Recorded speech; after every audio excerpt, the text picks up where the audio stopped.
Hello दोस्तों, आप सभी का एक बार फिर से स्वागत करते हैं आपके अपने YouTube channel the competitive forum पर। हम लोग प्रतिशत चैप्टर का परसेंटेज चैप्टर का क्वेश्चन कर रहे हैं। टाइप 3 का क्वेश्चन नंबर 1 से लेकर के 1 से 10 तक हम लोग कंप्लीट कर चुके हैं। टाइप 1 भी पूरी तरीके से कंप्लीट हो चुकी है, टाइप 2 भी पूरी तरीके से कंप्लीट हो चुकी है। आपको वीडियो मिल गया होगा तो जाइए, अगर नहीं देखे हैं तो प्लेलिस्ट में जाइए और टाइप 1 से क्वेश्चन नंबर 1 से देखना शुरू कीजिए और सीखिए कि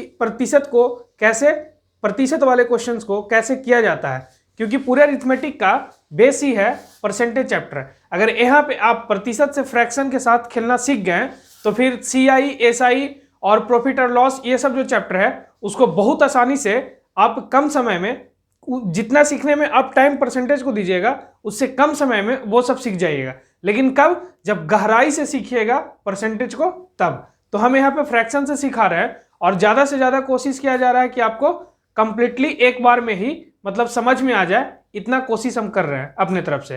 तो ठीक है, बने रहिएगा लास्ट तक और वीडियो को कंप्लीटली देखिएगा। और टाइप 3 में हम लोग 1 से 10 तक कर चुके हैं। आज चलेंगे क्वेश्चन नंबर 11 से। तो चलिए देखते हैं क्वेश्चन नंबर 11।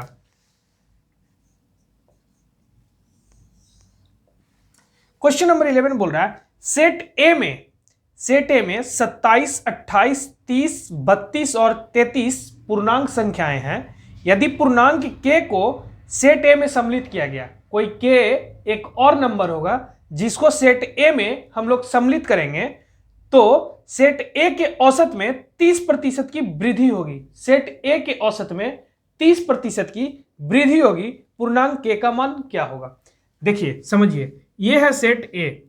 सेट ए में कोई पूर्णांक है 27, 28 और 30, 32 और 33, ये पूर्णांक है। इसी सेट ए में कोई एक पूर्णांक हमको और ऐड करने बोल रहा है। अगर वो के पूर्णांक, उसको के माना है, अगर उसको हम ऐड कर देंगे तो इस सेट ए के औसत में 30% का वृद्धि होगी। कितना का वृद्धि होगी? 30% का। तो वो के पूर्णांक का वैल्यू क्या होगा, ये हमसे पूछा है। तो देखिए, पहले हम सेट ए का पहले कितना औसत है वो पता कर लेते हैं। 27 और 33 को जोड़ेंगे तो 60 हो जाएगा। 28 और 32 को जोड़ेंगे तो 60 हो जाएगा। 60 प्लस 60 120 प्लस 30 150, यानी टोटल निकल के आ गया 150। हम लोग औसत निकालते हैं। औसत का फॉर्मूला क्या होता है? टोटल नंबर का सम बटा टोटल संख्या। टोटल संख्या कितना है? 1 2 3 4 5, यानी 5। तो इसको काटेंगे तो आ गया 30, यानी सेट ए का जो औसत है वो 30 है। अब हमको क्या करना है कि सेट ए में अगर हम कोई पूर्णांक के को ऐड करते हैं तो औसत में 30% का वृद्धि होता है। औसत में 30% का वृद्धि होता है, यानी 30 का 30%, 30 का 30% 9 हो जाएगा, यानी 9 का वृद्धि होता है जब हम के को ऐड करते हैं। तो जब हम 9 को वृद्धि होगा तो टोटल औसत कितना हो जाएगा? अब हो जाएगा 39। अब कब? अब सुनिए, मेरा भाषा क्लियर हो जाएगा। कब? अब जब हम सेट ए में के को रखते हैं तब उसके औसत में 30% का वृद्धि होता है। सेट ए का पहले से जब 5 संख्या था तो उसका टोटल औसत 30 आया और उसी के 30 में 30% का वृद्धि हुआ तो हो गया 9 वृद्धि। तो टोटल औसत अब हो गया 39। और 39 कब हुआ? जब हम के को ऐड कर दिए। तो अब हमको क्या है कि हमको के का वैल्यू पता करना है। तो के का वैल्यू कैसे पता चलेगा? तो टोटल नंबर अब कितना हो जाएगा? 39 गुना 6। यहां से हम देखिए औसत निकालें। औसत यहां 30 रखेंगे, 30 5 150, टोटल वैल्यू 150 होता। ठीक है, तो उसी तरीके से 39 गुना 6 हो जाएगा। 9 6 54 की 4, हाथ में 5, छोतिया 18 5 23, 234 का 234 का। देखिए, जब के को हम ऐड कर दिए, ए सीरीज में जब के को हम ऐड कर दिए तो टोटल सम 234 आया। और जब के नहीं था तो 5 का टोटल सम 150 था। तो के का वैल्यू कितना हो जाएगा? माइनस 150 कर देंगे तो 84। इसको घटाइएगा तो आ जाएगा तो 84 मेरा बिल्कुल राइट आंसर है, ऑप्शन नंबर 3। देखिए अब समझिए, बोला एक सेट ए था पहले से, सेट ए में टोटल 5 संख्याएं थी, 5 पूर्णांक संख्याएं थी, और ये पांचों में बोला कि के को जब हम ऐड करेंगे तो इस 5 का औसत में 30% का वृद्धि होगा, 30% का वृद्धि होगा, तो वो के का मान क्या होगा। तो पहले हम इसका औसत निकाल लिए 30 का 30% वृद्धि, 9 का वृद्धि हुआ तो वो औसत हो गया अब 39। अब 39 कब हो गया, जब ये टोटल नंबर के ऐड हो गया। अब के साथ ही इंक्लूडेड हो गया ए सीरीज में, ए में, तो कितना नंबर हो गया, 6 नंबर। तो टोटल नंबर निकालने के लिए 39 गुना 6 करेंगे तो 234। पहले अब आ गया 234, पहले से था 150, तो कितना ऐड हुआ एक्स्ट्रा, 84, यानी के का वैल्यू 84 है। ठीक है, ऑप्शन नंबर आपका 3 बिल्कुल राइट आंसर है। ठीक है, क्लियर। चलिए अब चलते हैं हमारा नेक्स्ट क्वेश्चन, क्वेश्चन नंबर 12 पे। क्वेश्चन नंबर 12 बोल रहा है यदि किसी विद्यालय में 60% विद्यार्थी लड़के हैं और लड़कियों की संख्या 812 है तो विद्यालय में कुल कितने लड़के हैं। देखिए क्या बोल रहा है, 60%, 60% का फ्रैक्शन क्या होगा आप बताइएगा। 60% का फ्रैक्शन 3/5, 3/5। देखिए यानी कुल विद्यार्थी, कुल लड़का लड़की, मान लेते हैं हम कि कुल 5 यूनिट स्टूडेंट है, कुल 5 यूनिट विद्यार्थी है। 5 का 60% हुआ 3, 60% विद्यार्थी लड़के हैं, यानी 5 का 3 लड़का है, तो बचा कितना, 2 लड़की, 2 लड़की। लेकिन बोल रहा है लड़कियों की संख्या 812 है, 2 unit equal to 812, 1 unit equal to 812/2, 406, 406, 1 unit का वैल्यू आ गया इतना। यहां तक किसी को कोई दिक्कत, कोई दिक्कत नहीं। तो पूछ रहा है कि विद्यालय में कुल कितने लड़के हैं, लड़के का यूनिट 3, तो 1 यूनिट का वैल्यू 406, तो 3 यूनिट का वैल्यू 3 गुना 406। लास्ट में 8 जो जिसका होगा, 2 का 8 है, तो चलिए गुना कर लेते हैं। छोतिया 18 की 8 हाथ में, 1 4 तिया 12, 12 18, जो भी है लड़का का संख्या 1218 है। आपका ऑप्शन नंबर 2। एकदम इजी सा क्वेश्चन था, अच्छा से आसानी से प्यार से समझाए हैं, समझ में आ गया होगा। ठीक है, चलिए दोस्तों अब चलते हैं हमारा नेक्स्ट क्वेश्चन, क्वेश्चन नंबर 13 पे। क्वेश्चन नंबर 13 बोल रहा है एक संख्या एक दूसरी संख्या की 25% है, एक संख्या एक दूसरी संख्या की 25% है, 25% है, ध्यान से सुनिएगा, ना अधिक बोला है ना कम बोला है, एक संख्या दूसरी संख्या की 25% है, बड़ी संख्या छोटी संख्या से 12 अधिक है, बड़ी संख्या जो है वो छोटी संख्या से 12 अधिक है, तो बड़ी संख्या क्या होगी। देखिए कितना इजी सा क्वेश्चन है। 25% है, 25% का फ्रैक्शन 1/4, 25% का fraction 1/4। How to change percentage into fraction. जब भी परसेंटेज को फ्रैक्शन में कन्वर्ट करना हो तो डिवाइड 100, परसेंट को हटाएंगे, नीचे 100 लगाएंगे, 25 × 100 1/4 कट जाएगा। यानी हम मान लेते हैं कि वो ओरिजिनल वैल्यू जो है वो मेरा 4 है, ओरिजिनल वैल्यू मेरा 4 है, यही 4 है, इसी का 25% 1 हुआ, 4 ही का 25% 1 हुआ, तो हम मान लेते हैं कि ये बड़ी संख्या है और ये छोटी संख्या है। मानेंगे क्या है भी, ये 4 है और ये 1 है, और ओरिजिनल हम इसी को मान लिए क्योंकि 4 25% बोला, 25% का फ्रैक्शन 1/4, और क्या बोला है कि दूसरी संख्या की 25% है, एक संख्या दूसरी संख्या की, ये जो संख्या है इस संख्या की 25% है, एक संख्या दूसरी संख्या की 25%, पहला संख्या ये, इसका 25% ये, ठीक है, क्लियर। बड़ा संख्या ये हो गया, छोटी संख्या ये हो गया। अब बोल रहा है कि बड़ी संख्या छोटी संख्या से 12 अधिक है। बड़ी जो संख्या है वो छोटी संख्या से 12 अधिक है। देखिए छोटी संख्या 1 है और बड़ी संख्या आपका 4 है, तो यहां पे कितना अधिक है, यहां पे अधिक है 3, यानी 3 यूनिट अधिक है। और ओरिजिनल में अधिक है, मतलब क्वेश्चन के मुताबिक जो अधिक है वो है 12, तो 1 यूनिट का वैल्यू हो जाएगा मेरा 12/3 यानी 4। और पूछा है कि बड़ी संख्या क्या है, बड़ी संख्या मेरा 4 यूनिट है।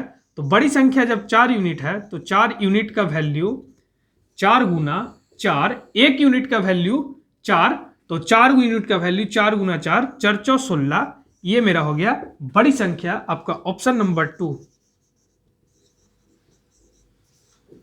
क्लियर, ठीक है।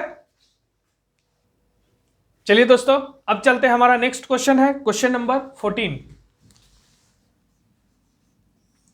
क्वेश्चन नंबर 14 बोल रहा है यदि एक कक्षा में छात्रों की संख्या 20% बढ़कर 66 हो जाती है, यानी जब 20% बढ़ती है तो वो संख्या कितनी हो जाती है, 66 हो जाती है। तो प्रारंभिक संख्या कितनी थी। देखिए आपको जब भी बोले हैं परसेंटेज दिखे उसको पहले फ्रैक्शन में कन्वर्ट कीजिए। 20% का फ्रैक्शन 1/5। मान लीजिए कि पहले 5 था, पहले लड़का 5 था, पहले टोटल लड़का 5 था। कितना था, 5 था। ध्यान से, पहले टोटल, पहले विद्यार्थी 5 थे। अब विद्यार्थी 5 का 20%, 20% ना बढ़ा है, तो 5 का 20% 1, तो जब 5 पे 1 वृद्धि हुआ तो वो कितना हो जाएगा, 6। जब 6 हुआ तो क्वेश्चन क्या बोला कि जब 20% की वृद्धि हो जाती है तो बढ़कर वो टोटल विद्यार्थियों की जो संख्या है वो 66 हो जाती है। तो 66 कब होती है, 6 यूनिट पे, यानी 6 यूनिट का वैल्यू 66, तो 1 यूनिट का वैल्यू 66/6 यूनिट, इसको बोलिए 6 यूनिट का वैल्यू 66, 1 यूनिट का वैल्यू 66/6 यानी 11। और तो पूछा प्रारंभिक संख्या कितनी थी, तो प्रारंभिक में पहले कितना था संख्या, प्रारंभिक में छात्रों की संख्या 5 थी, तो 5 यूनिट का वैल्यू 5 गुना 11, 11 5 55, 55 मेरा आंसर हो गया ऑप्शन नंबर 3। कितना सिंपल सा क्वेश्चन है, सिंपल सा नहीं है, भाषा को समझ लिए अगर आप फ्रैक्शन से चलना शुरू कर दिए तो फिर बहुत आसान है। फिर इसको बनाते आप 100 से 120 होता है तो 120 = 66, फिर आप कैलकुलेटिव मतलब कैलकुलेशन के जाल में फंस जाते हैं। यहाँ पे एकदम सिंपल सा हो जाता है फ्रैक्शन पे, ठीक है। तो सीखिए फ्रैक्शन पे और ज्यादा से ज्यादा प्रैक्टिस कीजिए, ठीक है। चलिए अब चलते हैं हमारा नेक्स्ट क्वेश्चन, क्वेश्चन नंबर 15 पे। क्वेश्चन नंबर 15 को रीड कीजिए। एक लड़का प्रश्न 1/4 और 1/5 के योग को 1 में से घटाए, योग को 1 में से घटाए और उत्तर दशमलव में दे का उत्तर 0.45 देता है। कितना उत्तर देता है, 0.45। उसके उत्तर में त्रुटि की प्रतिशत बताइए। तो हम पहले सही उत्तर लाएंगे और वो उत्तर दिया, मान लिए कि हमको कोई कैलकुलेशन करने के लिए कोई मैथ मिला, ठीक है। मान लीजिए कि हमको 2 + 2 करने के लिए मिला और हम बताएं कि 3 होगा, लेकिन वो होता ओरिजिनल में 4 है, तो त्रुटि कितना का हो रहा है, 1 का। 1 गलत बता रहे हैं ना हम, 1 गलत बता रहे हैं, वही बोल रहे हैं यहाँ पे कि उसके उत्तर में त्रुटि की प्रतिशत बताइए। तो चलिए देखिए, पहले 1/4 को और 1/5 को हम जोड़ लेते हैं, उसके बाद 1 में से घटाएंगे। तो 1/4 और 1/5 को जोड़ेंगे तो नीचे 20 LCM हो जाएगा, 5 + 4 9/20। यहां तक कोई दिक्कत, कोई दिक्कत, कोई दिक्कत नहीं। 9/20 आया। अब इसको हम 1 में से घटाएंगे। कितना में से घटाएंगे, 1 में से घटाएंगे कि योग को 1 में से घटाएं। तो 1 में से हम अगर 9/20 को घटाएंगे तो इसके नीचे कुछ नहीं है तो क्या है, 1। इसका LCM ले लिए, क्या हो गया 20, 20 से डिवाइड करेंगे तो 20 ऊपर 20 हो जाएगा, -9 यानी 11/20। मेरा ओरिजिनल आंसर जो आया है, सही आंसर है 11/20। सही उत्तर 11/20। लेकिन गलत उत्तर कितना दिया है? गलत उत्तर दिया है 0.45 देता है। तो इसको भी हम फ्रैक्शन में चेंज कर लेते हैं। फ्रैक्शन में चेंज करेंगे, नीचे 100 लगाएंगे, 2 डिजिट के बाद डेसिमल है तो नीचे 2 जीरो लगेगा। 9 पच्चे 45, 20 पच्चे 100। यहां तक किसी को कोई दिक्कत? कोई दिक्कत नहीं। अब देखिए यहां सही उत्तर 11/20 है और गलत उत्तर 9/20 है, तो ये दोनों में अंतर कितना है वो हमको पता चलेगा, वही तो त्रुटि होगा। तो 11/20 माइनस 9/20, एलसीएम तो 20 का 20 ही होगा, 11 में से 2 जाएगा, 9 जाएगा तो 2, यानी 1/10 त्रुटि हुआ। 1/10 कितना पे त्रुटि हुआ? इतना पे। कितना पे? इतना पे। तो इतना पे प्रतिशत निकलेगा। तो 1/10 का त्रुटि प्रतिशत निकालेंगे हम लोग। त्रुटि प्रतिशत निकालेंगे हम लोग 1/10 बटा 11/20 पे निकलेगा, तो और गुना हो जाएगा 100% प्रतिशत निकालेंगे तो 1/10 ये जाएगा ऊपर, 20/11 गुना 100, 10 दहा को 100 और 200 गुना 20, 20 गुना 100, 200/11%। मेरा बिल्कुल राइट आंसर है। इसका हो जाएगा आपका ऑप्शन नंबर 4। ठीक है, क्लियर? तो चलते हैं नेक्स्ट क्वेश्चन, हमारा क्वेश्चन नंबर 16 पे। क्वेश्चन नंबर 16 पे, क्वेश्चन नंबर 16 क्या बोल रहा है? यदि एक संख्या का 25% 6 है, एक संख्या का 25% 6 है, तो वह संख्या क्या है जो प्रारंभिक से 50% अधिक है? एक संख्या का 25% 6 है, 25% 6 है, 25% का फ्रैक्शन वैल्यू, भिन्न वैल्यू 1/4। मान लेते हैं कि वो संख्या 4 यूनिट है, 4 यूनिट का 25% 1 है, मतलब 1 नहीं 6 है। क्वेश्चन बोला ना कि 25% 6 है, तो 4 यूनिट का 25% 1 यूनिट, 1 यूनिट का वैल्यू 6 है, तो 4 यूनिट का वैल्यू 4 गुना 6 24 है। अब आगे पढ़िए, क्वेश्चन में बोल रहा है कि जो प्रारंभिक संख्या हमारा क्या है? 4। पहले वाला संख्या 4 है, 4 का 25% 1 का वैल्यू 6, तो 4 का वैल्यू 24, यानी 24 मेरा प्रारंभिक संख्या से 50% अधिक है। वह कौन संख्या है जो प्रारंभिक संख्या से 50% अधिक है? तो इसका 50% क्या होगा? 100% पूरा होता है, 50% इसका आधा हो जाएगा, कितना? 12। और जब इसका 50% अधिक होगा तो वह संख्या कितना हो जाएगा? 6, 2, 1, 3। ज्यादा हम कोशिश नहीं किए इसमें कि कहीं घुमाए फिराए, बस डायरेक्ट सोल्व कर दिए। ये आपका आंसर है 36, जो भी है ऑप्शन नंबर 1 में है। ठीक है, चलिए दोस्तों अब चलते हैं हमारा next question, question number 17। Question number 17 में बोल रहा है एक संख्या में 84 की वृद्धि होती है। जब किसी संख्या में हम 84 की वृद्धि होती है, वृद्धि की जाती है, तो वह स्वयं का 107% हो जाती है, स्वयं का 107% हो जाती है। वह संख्या क्या है? कितना उलझाने वाला प्रश्न है, लेकिन देखिए कितना जल्दी बन जाएगा वो आपको भी विश्वास नहीं होगा। 107% का फ्रैक्शन क्या होगा? 107 बटा फ्रैक्शन, परसेंटेज फ्रैक्शन में चेंज करने के लिए 107 100 से डिवाइड करते हैं। अब ये कहीं कटेगा नहीं, तो यही हो गया फ्रैक्शन 107/100। मतलब कि जब वो संख्या 100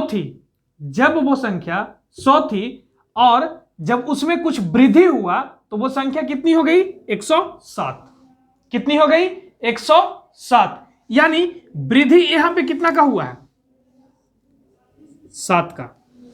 हम तो इसको हमेशा यूनिट मान रहे हैं कि मान लेते हैं कि मेरा कोई पहले 100 यूनिट था, उसमें हम 107% का वृद्धि किए, मतलब कुछ वृद्धि किए, तो वो अपने आप का 107% हो गई।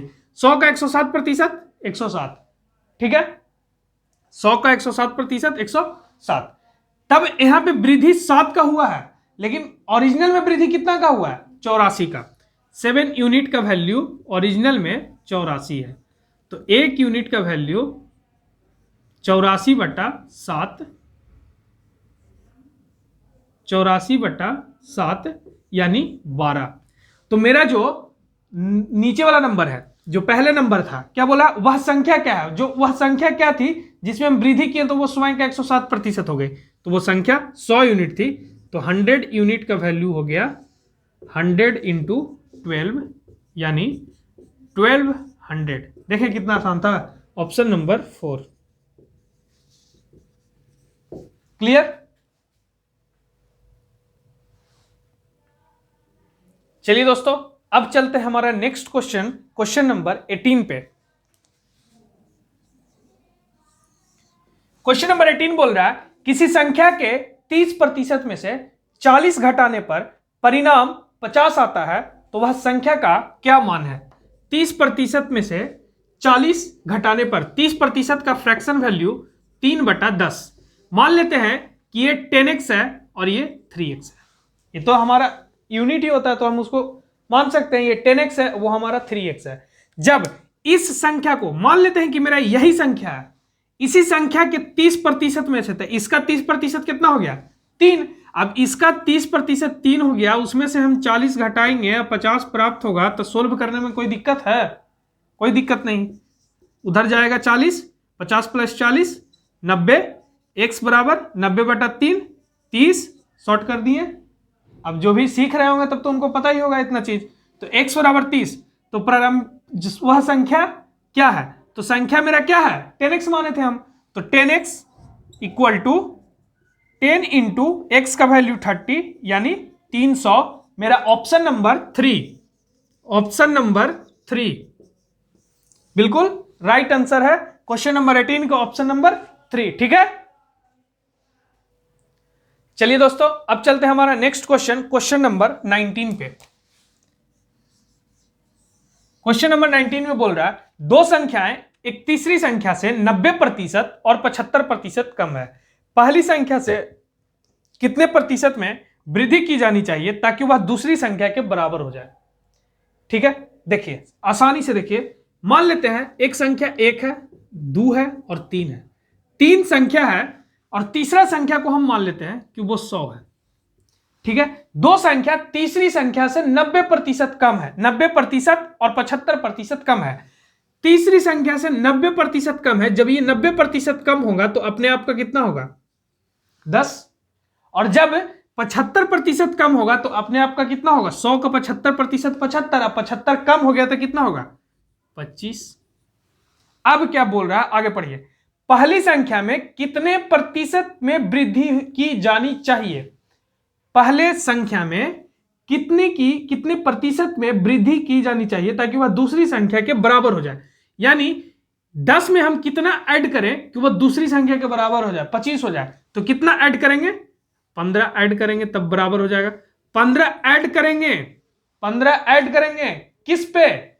इस पे ऐड कर रहा है ना, इसमें ऐड कर रहा है, तो नीचे 10 गुना 100%, 10 दहां को 100, 150। 150 मेरा बिल्कुल राइट आंसर है, ऑप्शन नंबर 3। ठीक है, क्लियर? चलिए दोस्तों, चलते हैं नेक्स्ट क्वेश्चन, और नेक्स्ट क्वेश्चन है हमारा क्वेश्चन नंबर 20। क्वेश्चन नंबर 20 में बोल रहा कि एक विद्यालय में 65% विद्यार्थी लड़कियां हैं, 65% विद्यार्थी लड़कियां हैं। यदि लड़कों की संख्या 420 है तो विद्यालय में कुल कितने विद्यार्थी हैं? देखिए 65% का मतलब 65/100, ये हो गया 13 × 5 = 65, 20 × 5 = 100, 20 × 5 = 100, 20। यानी टोटल कुल अगर हम मान लेते हैं कि 20 विद्यार्थी है, टोटल विद्यार्थी 20 है, तो 20 का 65% मतलब लड़का कितना हो जाएगा? 13। लड़का कितना हो जाएगा? 13। तो लड़की कितनी हो जाएगी? 20 में से अगर लड़का 13 हो गया तो लड़की कितनी हो जाएगी? 7। यहां तक किसी को कोई परेशानी? कोई परेशानी नहीं होना चाहिए। चलिए एक बार फिर से समझाते हैं आपको कि 65% अगर लड़कियां हैं, 65% अगर लड़कियां हैं, दिक्कत तो हम लगता है कहीं पे कर दिए हैं, 65% अभी हम सुधार कर देते हैं, 65% लड़कियां हैं तो 20 का 65% 13, लड़कियां 13 है, लड़कियां 13 है। देखिए यहीं गलती कर दिए थे, क्योंकि 20 का 65% 13, तो 20 का लड़की कितना हुई 13, तो लड़के कितने हो जाएंगे 7। यही मिस्टेक हमसे, छोटी सी मिस्टेक हो गई थी, ठीक है। हम क्वेश्चन को रीड नहीं किए, ऊपर वाला स्टेटमेंट नहीं पढ़े थे ध्यान से, ठीक है। तो देखिए अब बोल रहा है कि लड़कों की संख्या 420 है, लड़कों की संख्या 420 है, यानी 7 यूनिट का वैल्यू 420, तो 1 यूनिट का वैल्यू कितना हो जाएगा 420 बटा 7 यानी 60, 7 का 42, 60, ठीक है। तो पूछ रहा है कि विद्यालय में कुल कितने विद्यार्थी हैं, विद्यालय में कुल कितने विद्यार्थी हैं 20 यूनिट, तो कुल विद्यार्थियों की संख्या, कुल विद्यार्थी 20 गुना 60, 6 दूनी 12, 00, 1200, ये आपका कुल विद्यार्थी हो गया, ऑप्शन नंबर 3। तो दोस्तों आपका कंप्लीट हो चुका है टाइप 3 में क्वेश्चन नंबर 20 तक। उसके बाद आप बने रहिएगा हमारे चैनल के साथ, द कॉम्पिटिटिव फोरम चैनल को अपने दोस्तों तक भी शेयर करें, ताकि आपको भी फायदा हो और आपके दोस्त को भी फायदा हो। आने वाला exam CHSL, CGL, CHSL, CGL और MTS CPO जैसे फिर बहुत सारे इंपॉर्टेंट एग्जाम है, जैसे IB भी हो गया साथ में, तो इनको मद्देनजर रखते हुए ये सब जो क्वेश्चंस के प्रैक्टिस हम लोग कर रहे हैं, ये सब बहुत इंपॉर्टेंट है, बहुत रिलेवेंट है अपने सिलेबस के अनुसार। तो परसेंटेज के बाद जस्ट हम लोग तुरंत सीखेंगे CI और SI, उसके बाद हम लोग फिर प्रॉफिट और लॉस, मतलब चैप्टर एग्जाम आते आते तक हम लोग मतलब लगभग अरिथमेटिक का भी चैप्टर कंप्लीट कर चुके होंगे और एडवांस का भी जितना बनेगा उतना कंप्लीट हम कर देंगे। मतलब कंप्लीटली कोशिश रहेगा कि अब CGL से पहले आपको पूरा दे दिया जाए, ठीक है। तो चैनल को सब्सक्राइब जरूर करें और शेयर करें अपने दोस्तों के बीच, ठीक है। तब तक के लिए धन्यवाद, फिर मिलते हैं नेक्स्ट क्लास में।